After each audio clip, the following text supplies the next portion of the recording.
A Quiet Story. The Old Man and the Lost Shoes. On a long train journey, an elderly man sat quietly by the window. His hair had turned white with age, and his gentle eyes were fixed on the scenery passing by outside. Green fields, small villages, and endless stretches of countryside drifted by, creating a peaceful view that seemed to calm everyone around him. Suddenly, he frowned. Perhaps a tiny ant had bitten the sole of his foot. The old man bent down and took off one of the shoes to look for the ant. It was a fine new pair of shoes that he had saved up for quite some time to buy for himself. Holding the shoe up to the sunlight streaming through the window, he searched inside for the ant. But at that exact moment, the train gave a slight jolt. The shoe slipped from his hand and flew straight out of the open window. Everything happened in an instant. The new shoe fell behind the speeding train.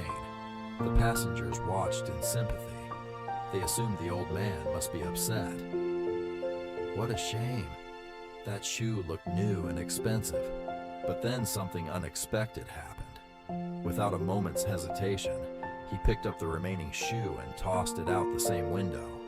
The passengers stared at him in disbelief. The old man smiled kindly and said, "No matter how expensive those shoes were, one shoe alone is no longer useful to me." He looked out the window and imagined, if someone finds both shoes, perhaps they'll fit perfectly and be useful to that man. The cabin fell silent. For a moment, no one spoke. Sometimes in life, we keep holding on to things that are no longer whole and no longer useful to anyone, including ourselves. Letting go at the right time is not a loss.